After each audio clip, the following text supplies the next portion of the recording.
Hey, it's Nick here, and you're in the Transparent FX Academy. I'm a top potter on TradingView, and it's time to make another full market breakdown to see exactly what kind of opportunities we can be looking for on the period that we will be analyzing both from a technical and an order flow perspective. So without further ado, let's jump onto the charts.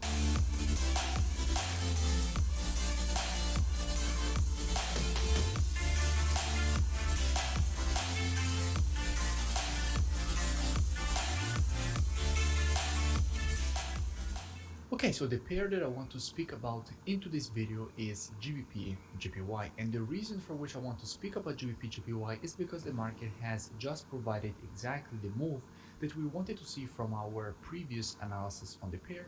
So now it's time to make an update and see where we can be looking for the next opportunities for gbpjpy. Now, as usual, I will be keeping the analysis as educational as possible. So first, we will be speaking about this pair from a technical perspective. We will then go and see what we have from an order flow perspective with the commitment of traders, which is what hedge funds are doing in the market.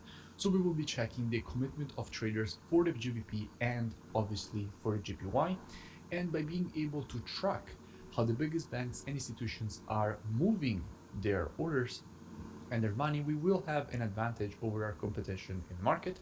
And by the end of the video, we will be able to understand where we can be looking for the next potential opportunity on gbpjpy and where we have the best probabilities.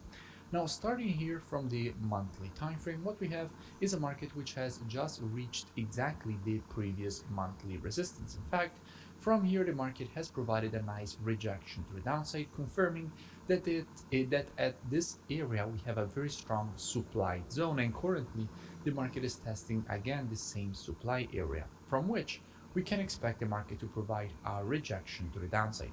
So on the monthly, we are testing strong supply from which the market has created this move to the downside, and again we do expect the market to provide a rejection to the downside. Going down on the weekly time frame, what do we have?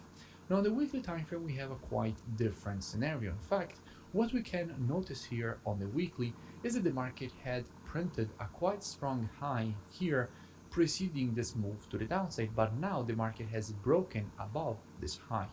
And as you know, in the market, when you have an area of resistance and the market breaks above that resistance, at that point, the previous resistance is turned support.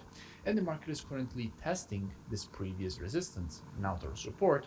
And what we can expect is for the market to provide a rejection to the upside, which is in fact exactly what the market is currently doing. The market is rejecting this area to the upside with these two wicks.